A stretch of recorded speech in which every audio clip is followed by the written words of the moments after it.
Ariovaldo, me fala uma coisa. Tem muitas pessoas que já te conhecem, mas tem muitas pessoas que não te conhecem. Eu queria que você falasse um pouquinho da tua igreja, onde ela fica, aí, qual a localização dela, qual que é a igreja?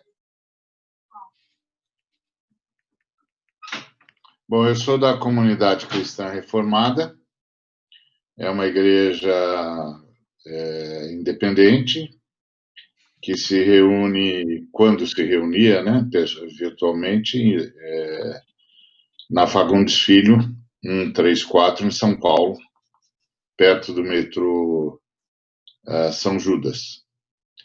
Agora nós estamos em reuniões só virtuais, não estamos em reuniões presenciais, mas essa é a nossa comunidade há mais de 2 décadas. Ok, legal.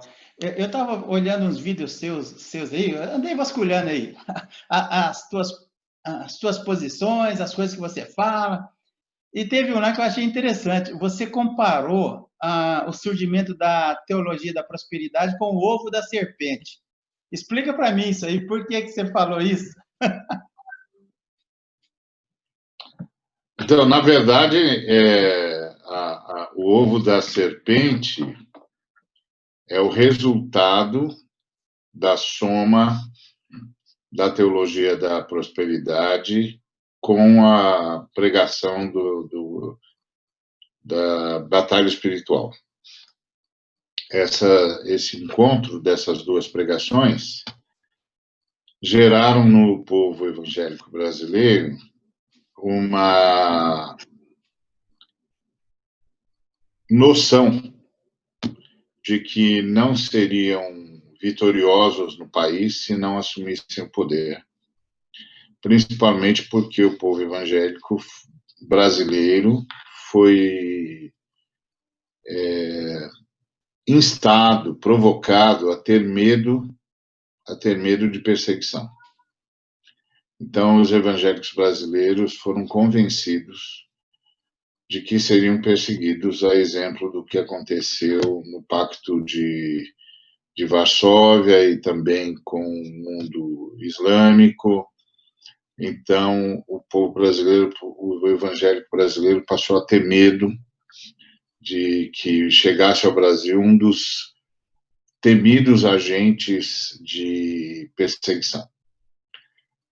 Então, tomaram 2 posições, uma posição anticomunista e uma posição anti-islâmica, porque reconheceram nesses focos os perseguidores. Então, aquela sensação de que nós vamos ser perseguidos, ou pelos comunistas ou pelos islâmicos. Isso causou, sem dúvida nenhuma, um problema muito sério no Brasil, de convívio, por exemplo, com a presença da fé islâmica, que está aqui no Brasil e está crescendo, e também deixou a igreja evangélica ávida por poder, porque chegaram à conclusão que a única maneira de impedir que tanto um agente como o outro pudesse ameaçar a igreja evangélica seria assumir o poder do Estado e transformar o Estado num Estado evangélico. Isso nunca foi explicitado, até porque é ilegal, é um pensamento caracterizado como crime, mas ficou no inconsciente coletivo da igreja evangélica. Porque a batalha espiritual disse que o diabo se esconde atrás de estruturas, não apenas atrás de pessoas, mas atrás de estruturas. Então, era preciso tomar as estruturas para exorcizar a estrutura. E a estrutura, por excelência, é o poder estatal.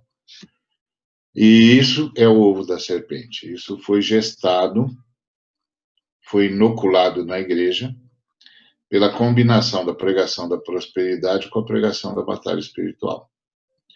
Aí a igreja ficou pronta para qualquer condenação de qualquer grupo que fosse entendido como um grupo à esquerda, mesmo que não fosse comunista, como é o caso, no Brasil não tem grupos comunistas fortes, mas tem muita gente tida como esquerda, porque a gente é a favor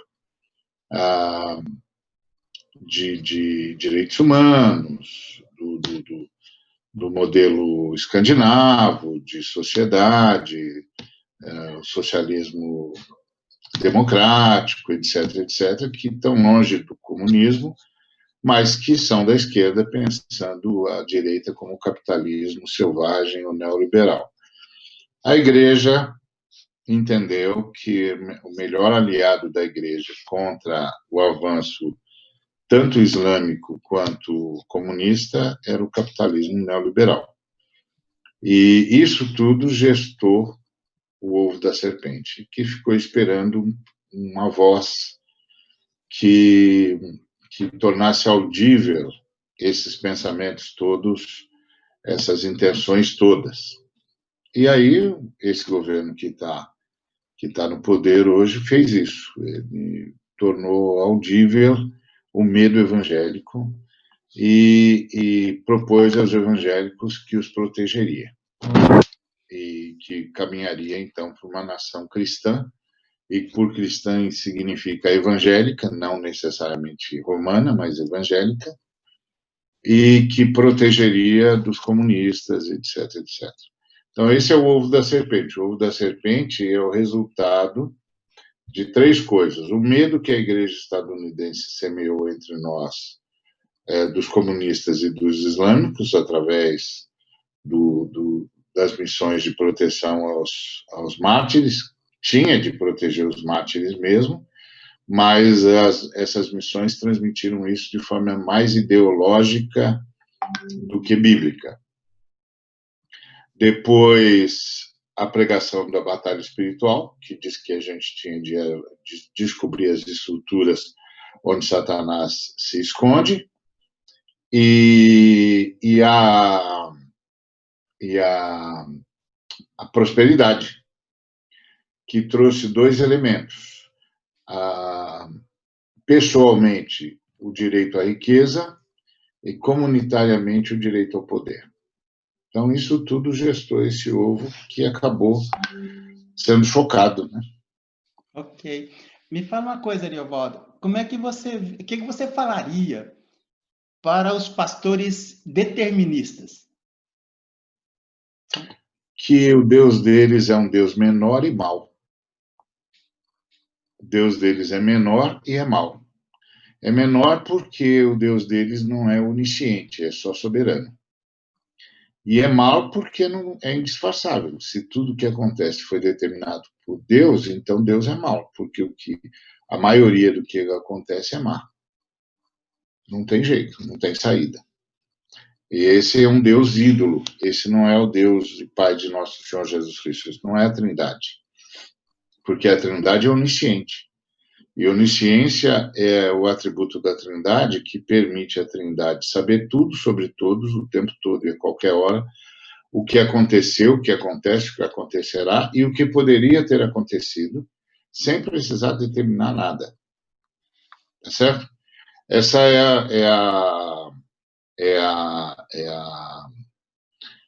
o que eu chamo de onisciência ampla.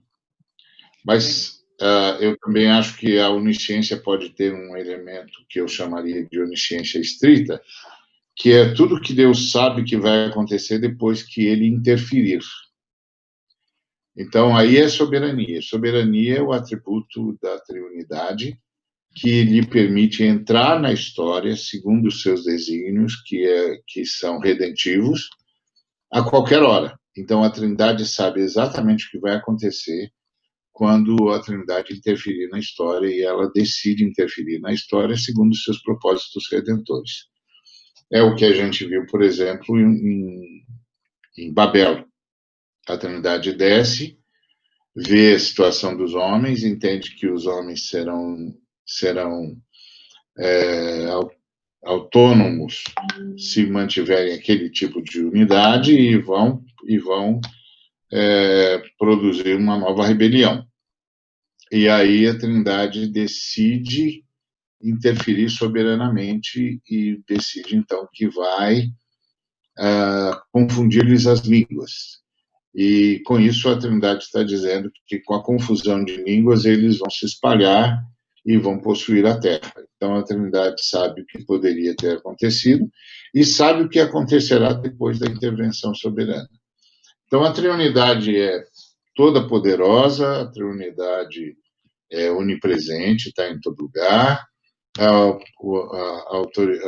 Trindade é onisciente, sabe tudo sobre todos, o tempo todo, o que é, o que foi, o que será e o que poderia ser, sem precisar determinar nada. A Trindade é soberana, ou seja, a Trindade pode interferir na história quando achar que é necessário para o bem da redenção. A Trindade é imortal, a Trindade é eterna, a Trindade é sábia, a Trindade é Deus. Ela é atemporal? Ela é eterna, né? A eternidade é a ausência do tempo. Ok. Deixa eu te Então, fazer uma ela está fora. Deixa eu te fazer uma pergunta, Ariovaldo. Os calvinistas acham que a Trindade é só soberana, não é onisciente. Pois não. Tá. Eu queria voltar um pouquinho para a questão da política. Até onde você acha que um pastor pode fazer política no púlpito? Tem alguma limitação? Como é que você vê isso? Política ou política partidária? Porque política ele faz sempre. Uma vez que todo ato humano é político. Segrega um do outro para ficar bem claro para quem está ouvindo assim, o que pode e não pode ser feito. Todo ato humano é político. Então, a pregação também é política. Agora, existe política partidária, que é quando o púlpito é usado como se fosse um cabo eleitoral, orientando o povo a votar ou a não votar. Isso é política partidária. Isso o pastor não pode fazer, sob hipótese alguma. O pastor não pode sugerir à comunidade em quem que a comunidade deve votar, ou não pode sugerir à comunidade que não vote ninguém ou que não vote no partido A ou no partido B. Isso é política partidária. O pastor não pode se meter em política partidária a partir do púlpito. Não quer dizer que ele, como cidadão, não possa até ser candidato, se ele quiser. Mas eu acho que um pastor que decide ser candidato tem de pedir licença do pastorado. Mas essa é a minha opinião. Agora, política é impossível não fazer. A política a gente faz sempre. Ou faz por comissão ou faz por omissão, mas sempre faz. Porque política é o ato de exercer cidadania. E tudo que nós fazemos é exercício de cidadania. Quando a gente prega, a gente está exercitando cidadania. Quando a gente não prega, a gente está exercitando cidadania. Não tem jeito. A palavra político é a palavra grega para cidadão, assim como cidadão é a palavra latina para política, ou para político. Então, política não tem jeito de não fazer. O ser humano é um animal político, já dizia o filósofo. Agora, política partidária o pastor não pode fazer de jeito nenhum. Ok. Me fala uma coisa. Quando você fala que por omissão também se faz política, aquelas igrejas que proíbem a participação política de seus membros, de seus pastores, em toda a sua extensão, não estou falando de política partidária, estou falando de política social. Você acha que a omissão dessas igrejas também é uma forma de aceitação de uma situação que é cômodo você não falar dela? Você entende dessa forma? Ah, sim, claro, claro. Quando a igreja decide que vai, quando a igreja decide que vai proibir a participação da igreja na ação social, na política social, ela está tomando a outra posição, né? Ela está tomando a posição política que que vai manter a segregação, vai manter a exploração, vai manter o racismo, vai manter o abuso.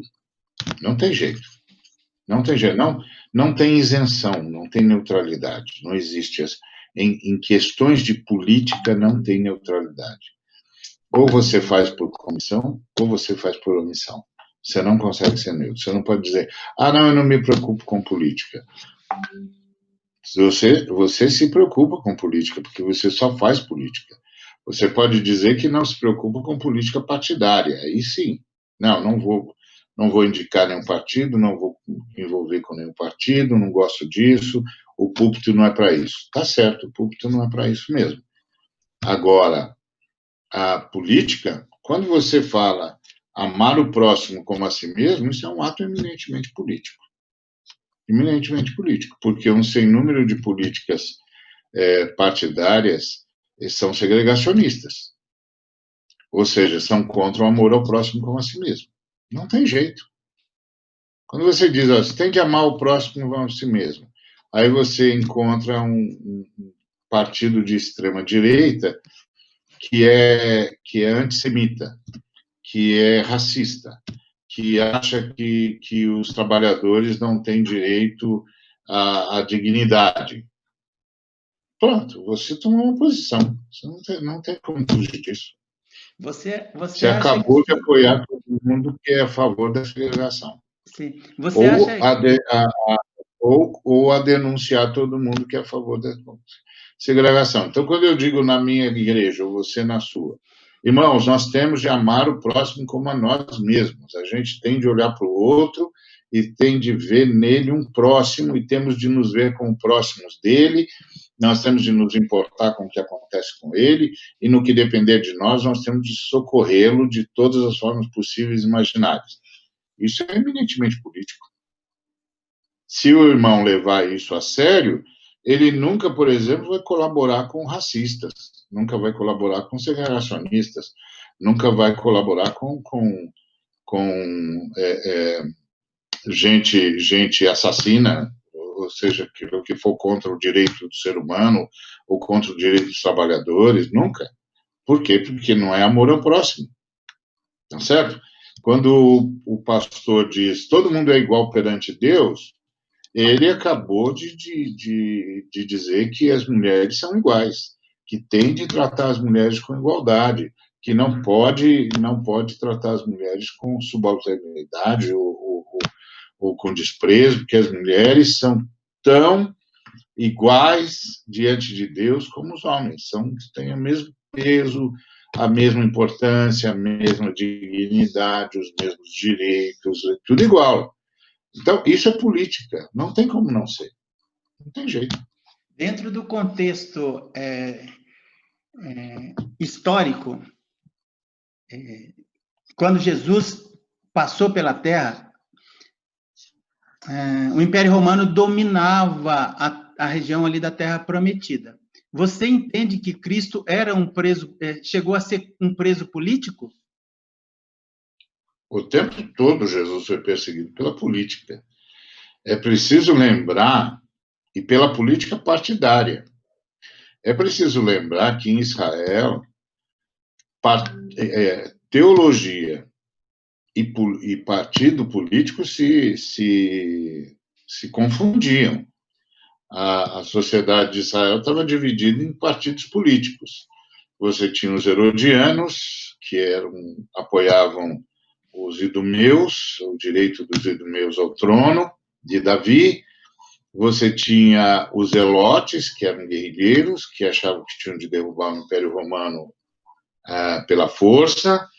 Você tinha os essênios, que se afastaram para o deserto para tentar viver uma comunidade perfeita.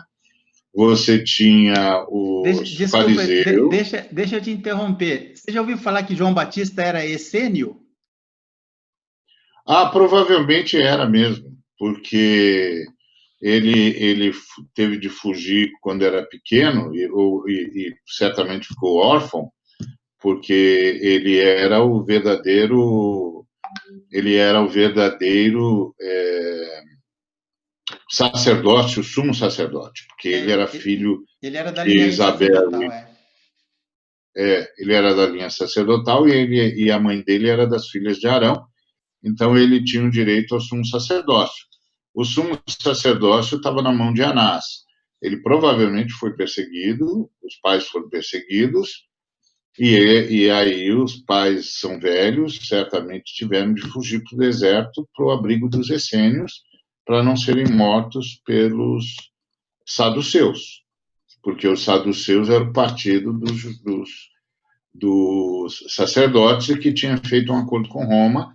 Os fariseus eram o partido dos mestres da lei que faziam o papel de amansar o povo para que o povo continuasse subserviente a Roma. Tudo lá era política. Nada era alheio à política em Israel. Nada. Tudo era político partidário. Tudo era político partidário. E aí Jesus, quando ele fala ao Pedro, lá em Mateus 16, que sobre esta pedra, que é a confissão de que Jesus é Deus, que vem em carne e osso para nos libertar, quando ele diz que sobre esta pedra ele edificaria a sua igreja, naquele contexto, aquela fala de Jesus foi entendida como a criação de mais um partido em Israel. Então ia ter o partido de Jesus ou o partido do caminho, como eles foram chamados. Mas eles eram chamados de um partido, o partido do caminho, são os seguidores de Jesus. E esse partido do caminho rivalizava com os fariseus, com os herodianos, com os zelotes, com os saduceus e com os essênios. Era outro partido. Era o partido de Jesus, o partido do caminho. E aí esse partido sai para pregar Jesus para todo lugar, porque esse partido entendia que o Messias tinha chegado, que o Messias que veio de Israel era o Messias para toda a humanidade. Tudo na igreja política. E Jesus foi perseguido pelo medo que os líderes judeus tinham de que Jesus provocasse a ira romana. Por quê? Porque Jesus, a exemplo de João Batista, desenvolveu seu ministério na Galiléia e às margens do lago de Genezaré e às margens do Jordão, que é justamente onde está o problema sério de Israel, que é o fato de que Herodes estava escorchando os artesãos e os pescadores, cobrando impostos altíssimos, porque Herodes queria convencer Tibério César a fazer dele o único rei de Israel. Então, ele dava dinheiro para Tibério César. Conclusão, os artesãos e os pescadores estavam em pé de guerra com Herodes. E Jesus forma um corpo de discípulos onde a maioria absoluta, com exceção do Judas Iscariotes e do Mateus, a maioria absoluta eram pescadores, justamente os caras que estavam no meio da briga política de Israel. E aí as pessoas começaram a achar que Jesus ia suscitar uma revolução dentro de Israel. Inclusive, ele tinha entre eles os zelotes, e ele foi contado entre os zelotes.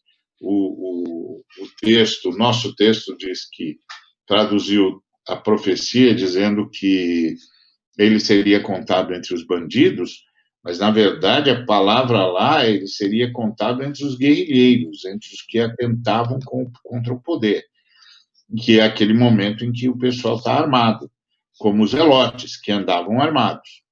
E aí Jesus está sublevando a massa, porque ele está dando sinais de que é o Messias, que são os milagres, muita gente o segue, os discípulos deles vêm diretamente do centro da conflagração política, que é a briga entre Herodes, os artesãos e os pescadores, e aí os líderes de Israel estão com medo de que Jesus, de fato, vai sublevar a massa para se libertar dos romanos e que, por isso, os romanos virão e esmagarão Israel. E E aí decidem prendê-lo e matá-lo por causa disso.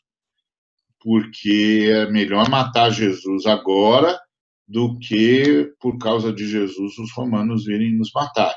Então, todo o movimento em direção a Jesus era um movimento político, um político partidário, porque lá em Israel tudo era política partidária. De que partido que você é?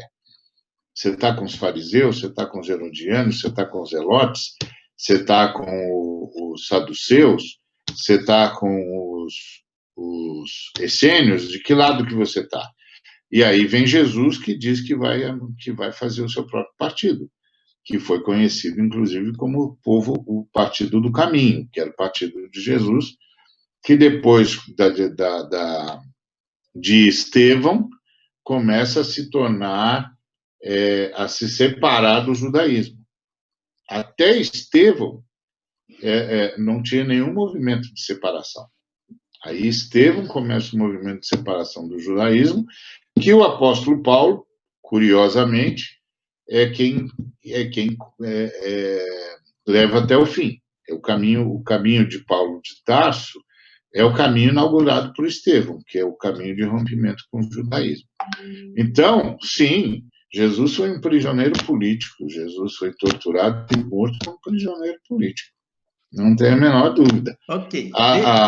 O fato é que, ao lado disso, Jesus está cumprindo as profecias e está se oferecendo para substituir o primeiro Adão no juízo do mundo. Ok, deixa eu mudar o rumo da prosa. Deixa eu mudar o rumo da prosa. Como é que você vê o surgimento da teologia negra na década de 60 nos Estados Unidos? Logo depois da luta pelos direitos civis dos negros americanos. Como é que você vê isso? Essa teologia que surge na década de 60? Bom, eu a vejo com muito bons olhos, por razões óbvias, né? Afinal de contas, eu sou negro.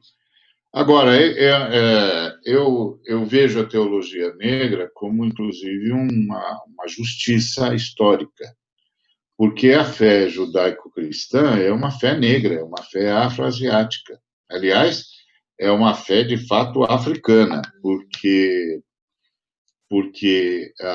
o Oriente Médio só passa para a Ásia depois do Canal de Suez. Até o Canal de Suez, o Oriente Médio fazia parte da África. Quando o Gamal Abdel Nasser faz o Canal de Suez, aí o Oriente Médio se desliga da África e se torna parte da Ásia. Então, a fé cristã, a fé judaico-cristã é uma fé asiática, afroasiática. É uma fé mais africana, inclusive, do que asiática. Numa época... Desculpa, só que ela foi... Só que ela foi contada, a teologia clássica, pelas lentes do branco, né? Exatamente, pelas lentes do branco, porque com a ida de Paulo de Tarso para Macedônia, a fé cristã, a fé judaico-cristã, atravessa para o Ocidente. Mas, até a morte dos pais da Igreja,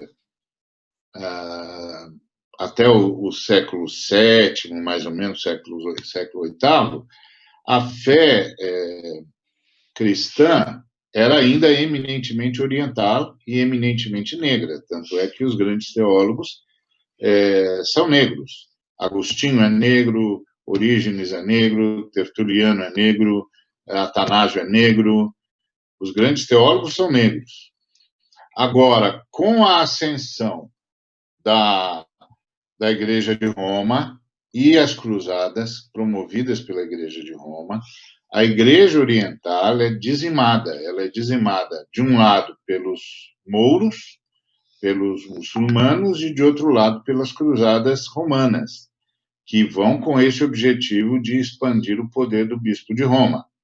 E aí a Igreja se solidifica no Ocidente, em detrimento do Oriente, onde ela começa a morrer pelo enfraquecimento da Igreja Ortodoxa e pelo crescimento dos mouros, dos muçulmanos, que vão tomando o norte da África, e você tem a invasão dos árabes no norte da África, substituindo os negros.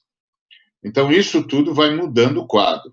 Vai mudando o quadro e a igreja vai desaparecendo do norte da África e vai desaparecendo da Ásia Central e vai desaparecendo e vai perdendo muita força nos Balcãs e outras regiões onde os ortodoxos têm maior predomínio, mas na Ásia praticamente desapareceu. E se fortalece no Ocidente. E aí você tem a Reforma Protestante, que é eminentemente europeia, que acontece em território branco. Então, isso tudo afasta a teologia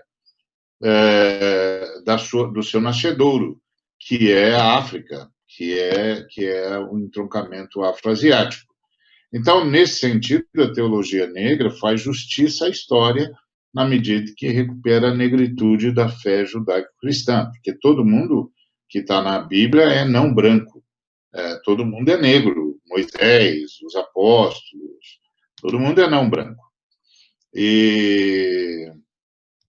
Mas aí, com a hegemonia do Ocidente, o Ocidente vai branqueando, inclusive, as figuras bíblicas. O que é falso, é totalmente falso. As figuras bíblicas são todas negras, todas afroasiáticas. Então, nesse sentido, a teologia negra ela faz justiça à história e faz justiça também à reparação histórica. Por quê? Porque grande parte da escravização, da colonização deletéria, tanto na África, quanto na Ásia, quanto nas Américas, foi sustentado pela Igreja de Roma e pela Igreja Protestante, pela Igreja Branca, pela Igreja do Ocidente. Então, a Igreja do Ocidente traiu a fé cristã, traiu Jesus Cristo e aderiu ao escravismo e aderiu à colonização, inclusive gerando o apartheid, no caso dos calvinistas na África do Sul. Então, isso tudo precisa ser reparado, isso tudo precisa de reparação histórica. Então, nesse sentido, a teologia negra não só é uma recuperação histórica, como uma reparação da história, porque a gente só teve a escravização nas Américas do jeito que teve, a colonização na África e nas Américas, e também na Ásia, através dos protetorados britânicos, por causa do apoio da Igreja do Ocidente. A Igreja do Ocidente traiu Cristo, né? A Igreja Branca traiu Cristo e sustentou a escravização.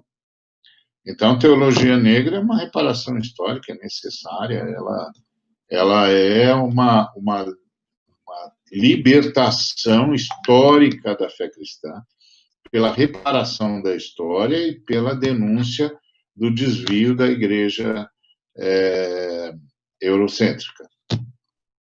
Ok. Olha, eu queria que você falasse para mim, eu estava assistindo aí alguns dos teus vídeos, você se referindo aos membros das comunidades evangélicas, falando que a maior parte deles é de negros, pobres, e eu queria ouvir de você assim, alguns testemunhos da ação de Deus na sua vida enquanto representante da comunidade negra, tendo a oportunidade de ver Deus agir dentro desse contexto tão adverso. Bom, de fato, a igreja evangélica que está no Brasil é majoritariamente empobrecida, majoritariamente negra, majoritariamente feminina. Quanto a isso, não há a menor dúvida. A maioria dos pretos e pretas é evangélica e é pobre, é empobrecida, então, esse é o quadro da igreja evangélica brasileira. Bom, eu sou crente, eu sou uma pessoa que não nasceu em em lar evangélico. Eu fui convertido aos 12 anos de idade e nasci numa comunidade pobre, na periferia, e fui convertido, então, vindo de um lar miscigenado do ponto de vista religioso, ou seja, sincrético. Você tinha confissão, todo mundo formalmente se confessava católico romano, mas as práticas maiores de fé, principalmente da minha mãe, era de matriz africana. Então, eu vivi nesse sincretismo brasileiro até os 12 anos, quando, então, fui convertido ao Nosso Senhor e Salvador Jesus Cristo. Isso, obviamente, criou muitas dificuldades dentro de casa, num primeiro momento, mas depois, tanto minha mãe como meu pai também foram convertidos, minhas irmãs foram convertidas pelo Senhor. Então, nós todos tivemos essa experiência do novo nascimento. No início, a minha relação, principalmente com meu pai, foi muito tensa. Meu pai me pediu para sair de casa várias vezes por causa da minha fé.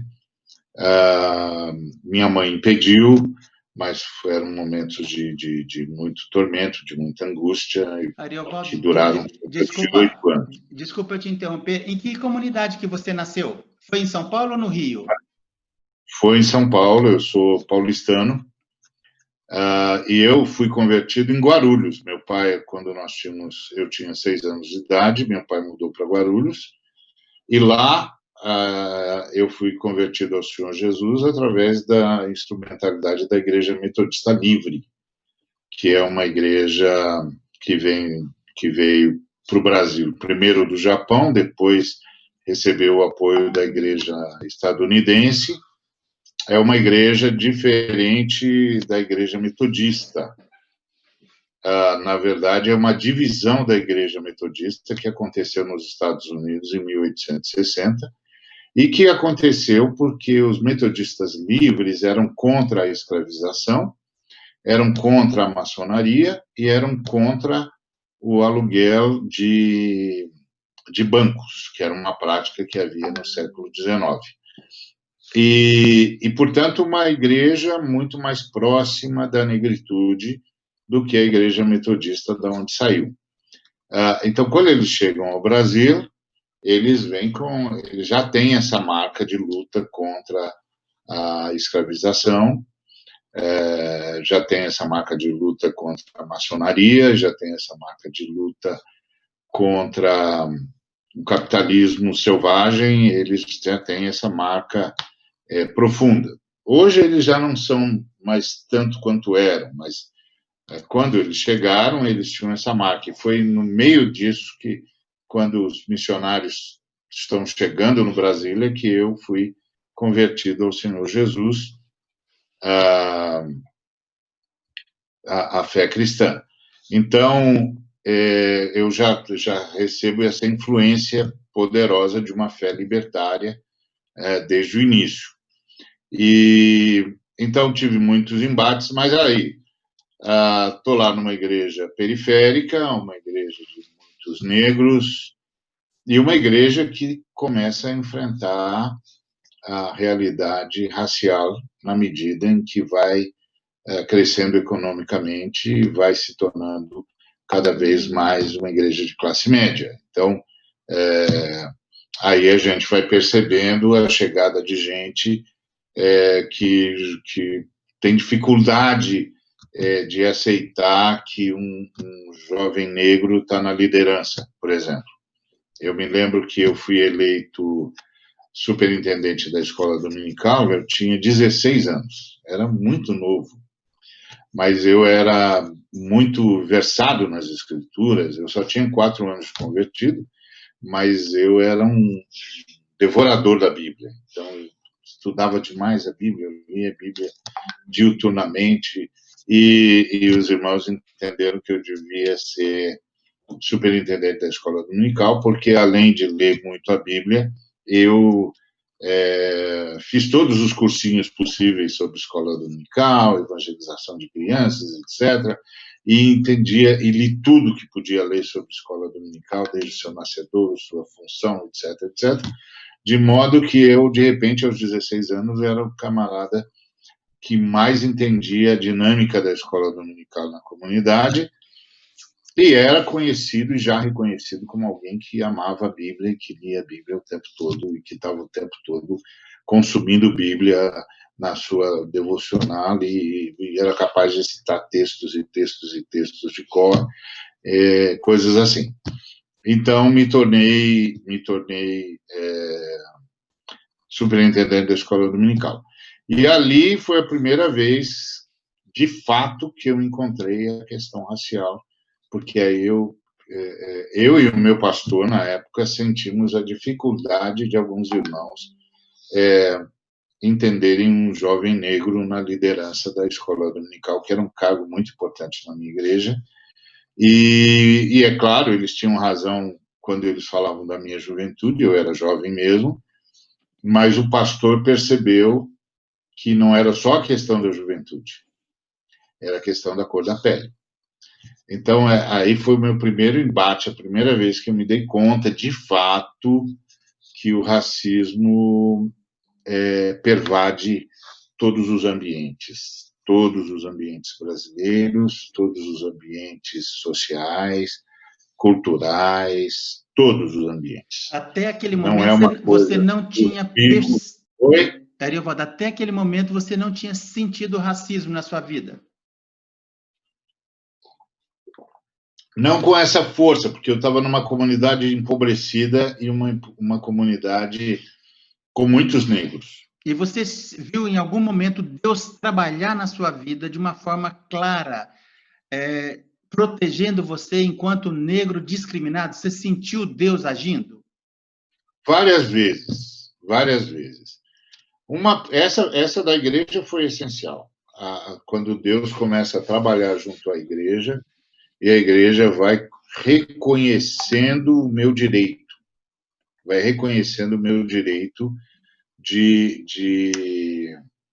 exercer aquela função. Porque eu era quem realmente mais sabia sobre escola dominical e eu era realmente quem mais sabia Bíblia. Eu tinha o direito de ser eleito pela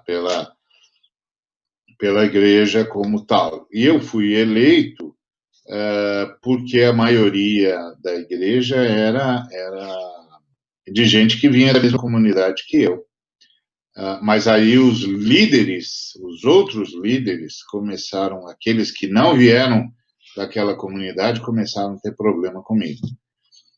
Então, essa foi a primeira vitória que Deus me deu. A outra foi a de ganhar espaços dentro do próprio seminário. Eu fui ao seminário muito cedo, aos 18 anos, 17 anos eu estava entrando no seminário, e isso era muito novo, porque a minha igreja era uma igreja nova, e eu estava entrando num seminário onde você tinha principalmente gente oriunda da classe média, que era um povo eminentemente branco. Também senti a presença de Deus me sustentando. Agora, na Igreja Metodista Livre, isso não era uma grande questão, porque a própria Igreja Metodista Livre nasce justamente em rebeldia contra a escravização. Mas quando eu começo a sair da Igreja Metodista Livre e entrar em contato com os demais evangélicos, e começando um caminho ministerial que extrapolava a minha denominação, aí eu fui sentindo isso de forma cada vez mais forte e incidente, cada vez mais. Mas Deus foi muito bom comigo, me ajudou muito a triunfar, e eu me tornei provavelmente um dos primeiros negros a ganhar notoriedade nacional a partir da minha prática ministerial. dos primeiros a ser reconhecido. Eu me lembro que uma vez eu fui entrevistado por um jornalista do Washington Post, isso era lá nos idos de 2000 e tal, e ele disse: eu acompanho a igreja, eu cubro a igreja para o Washington Post há muitos anos aqui no Brasil, e você é o primeiro negro que eu encontro na liderança da igreja, na liderança para além da sua denominação. Então, eu percebi a mão de Deus me sustentando, me guiando, me referendando, me dando condições de falar num ambiente que seria naturalmente adverso à presença de um negro naquela posição. Então, sim, tenho muitas experiências. Legal. Posso tocar num assunto polêmico? Sim. Vai ficar bravo comigo? Espero que não. Não, é que eu estava assistindo hoje, ao longo do dia, vários vídeos seus, entrevistas, e eu me deparei com um do Caio Fábio criticando o seu posicionamento em relação a manifestações políticas, e eu queria ouvir você sobre isso. Eu queria ouvir você porque eu achei que ele foi um pouco contundente e talvez até injusto.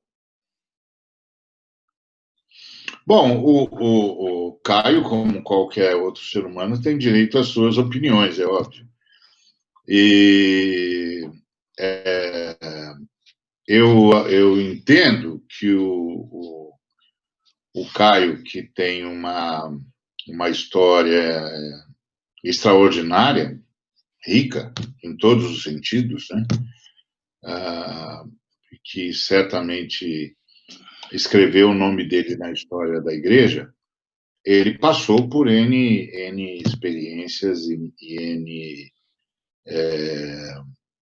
combates e conflitos, etc. Afinal de contas, durante muitos anos, o Caio foi a grande referência nacional, e com justiça. Então, eu posso entender que, para ele, dar a ideia de que você tomou um partido é perigoso. Mas, de fato, não foi exatamente isso que eu fiz, porque, como ele mesmo há de reconhecer, essa postura que eu tenho a favor dos direitos humanos sempre foi a minha postura. Eu nunca tive outra.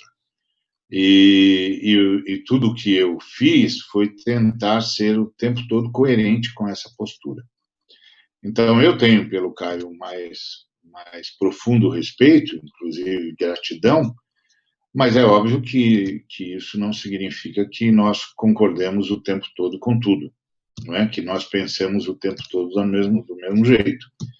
E o que eu fiz, eu tenho certeza que, se questionado, ele há de reconhecer isso, foi manter coerência com o que eu sempre pensei em relação aos direitos humanos. E eu, como todos nós agora, tivemos a oportunidade histórica de deixar isso claro da forma mais contundente possível, porque nós assistimos o país sofrer o segundo golpe de Estado em 40 anos. Então, é uma situação muito tensa, muito densa, e não havia como não tomar posição, não havia como não dizer de que lado que você está. Tem um golpe de Estado em curso, a semelhança do que aconteceu em 64, estávamos assistindo outro golpe agora em 16, e não tinha como não dizer de que lado que você está, de que lado que você está. Principalmente, não tinha como não dizer de que lado que você está, uma vez que grande parte da igreja evangélica tomou partido dos golpistas, né, daqueles que deram o golpe com um objetivo preciso de tirar o direito, principalmente dos trabalhadores, de acabar com a relação de trabalho e transformá-la em uma relação quase escravista. Então, não tinha como não falar. Não tinha como Ok. não falar, e foi o que eu fiz. E aí eu tentei ser o máximo possível coerente com o que eu sempre preguei. O Caio sempre soube disso. Nós estivemos juntos muitas vezes, muito tempo, e eu tenho amizade por ele. Não sei se ele ainda tem por mim, mas eu o trato como um amigo, a quem, inclusive, sou muito grato. Mas nós temos, aqui e ali, nós tivemos posições diferentes, mesmo quando estávamos juntos. E nesse caso, tudo que eu estou tentando fazer é ser coerente com o que eu sempre acreditei que está na Bíblia. Eu sempre acreditei que a Bíblia é um livro de libertação, até porque a Bíblia é um livro escrito por ex-escravizados, por gente que foi libertada da escravização. E isso envolve toda a Bíblia, porque quase todos os escritores da Bíblia, começar de Moisés, passando por todos os profetas, quase todos eles estiveram escrevendo num ambiente de opressão, o tempo todo. Estavam no exílio, ou estavam sempre num ambiente de opressão. Portanto, num ambiente de escravização. E mesmo o Novo Testamento é escrito durante o Império Romano, que é um ambiente de profunda opressão e de escravização. E a maioria dos primeiros cristãos e cristãs eram escravizados, que entenderam a mensagem, creram na mensagem, eram tidos como párias da sociedade. Então, eu sempre entendi a Bíblia como um livro libertador, e falando o tempo todo da libertação que a Trindade traz através da pessoa de Jesus Cristo, Deus Filho, que se fez homem, que se fez carne e habitou entre nós. Então, para mim, a coerência cristã é ficar do lado dos direitos humanos. A coerência cristã é ficar ao lado da libertação. A coerência cristã é ficar ao lado dos trabalhadores, ao lado das mulheres, ao lado dos aviltados, dos vulneráveis, das crianças, principalmente.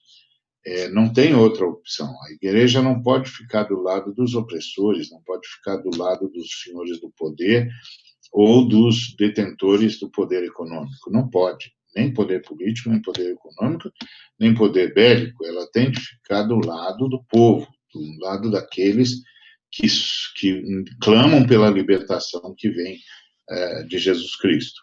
Então, o que eu fiz foi ser coerente, totalmente coerente. Então, eu entendo o direito do Caio de ter sua opinião, é óbvio, e de ver as coisas de modo diferente de mim, mas eu não me arrependo em nenhum momento de ter tomado as posições que tomei, porque eu entendo que tomei a posição que era coerente tomar. Ok. Ariovaldo, mais uma vez eu quero te agradecer. Eu fiquei aqui encantado com essa perspectiva que você encerrou essa tua colocação. Eu tenho anos e anos de cristianismo e nunca parei para pensar que quase toda a Bíblia foi escrita por oprimidos. Que coisa interessante isso. Eu também não fico surpreso, não, porque eu sempre frequentei igrejas com as lentes brancas e eu não preciso nem falar o quanto eu estou feliz de estar ouvindo você, de saber que nós temos a voz dos oprimidos aí no meio do ambiente cristão. Então, muito obrigado. Imagina, privilégio. Pois não. Eu que agradeço, muito obrigado pela oportunidade, foi um privilégio. Espero ter sido útil nesse seu trabalho de informação, que é sempre muito bem-vindo, principalmente em tempos obscuros como os que nós estamos vivendo. Ok, um abraço, muito obrigado.